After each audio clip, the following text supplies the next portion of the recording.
ভারতের প্রধানমন্ত্রী নরেন্দ্র মোদীর রাজনীতির দিনগুলো হয়তো গোনা শুরু হয়ে গিয়েছে।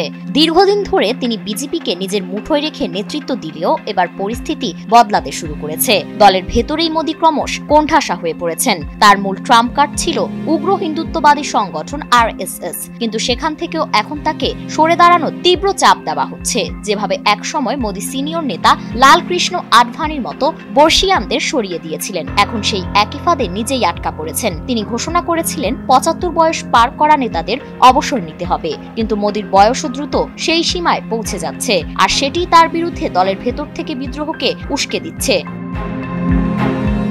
এর সঙ্গে যুক্ত হয়েছে আন্তর্জাতিক অঙ্গনের চাপে পড়ার বিষয়টি। পর্যবেক্ষকরা বলছেন, যুক্তরাষ্ট্রে ডোনাল্ড ট্রাম্পের প্রত্যাবর্তন মোদীর জন্য বড় ধাক্কা হয়ে এসেছে। ট্রাম্পের ঝড়ে মোদীর প্রভাব অনেকটা স্লান হয়ে গেছে। এ অবস্থায় নতুন সমীকরণ তৈরির চেষ্টা করছেন তিনি। রাজনৈতিক ঝড় থেকে রক্ষা পেতে চিরশত্রু চীনের সঙ্গেও নরম হওয়ার কৌশল নিতে চাইছেন। তবে অভ্যন্তরীণভাবে দিন দিন বেড়ে চলেছে মোদী বিরোধী গোষ্ঠী, যা তার ভবিষ্যৎকে আরো অনিশ্চিত করছে।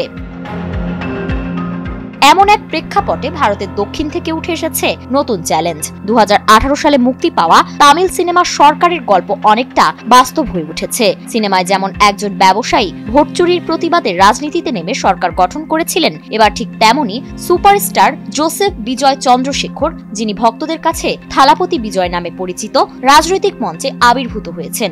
তিনি নিজের দল গঠন করেছেন এবং সরাসরি প্রধানমন্ত্রী মোদীকে চ্যালেঞ্জ ছুড়ে দিয়েছেন। সম্প্রতি এক বিশাল জনসভায় থালাপতি বিজেপিকে আদর্শিক শত্রু ও ডিএমকে রাজনৈতিক শত্রু ঘোষণা করে প্রচন্ড আলোড়ন সৃষ্টি করেছেন। তিনি বিজেপিকে ফ্যাসিবাদী শক্তি আখ্যা দিয়ে বলেন, সিংহ সবসময় সিংহ থাকে, জঙ্গলে যত প্রাণী থাকুক রাজা তো থাকে একটাই। তার বক্তব্যে ফুটে উঠে নারী শক্তি, যুব শক্তি এবং সাধারণ মানুষের শক্তিকে নিয়েই তিনি রাজনীতির মাঠে নামছেন।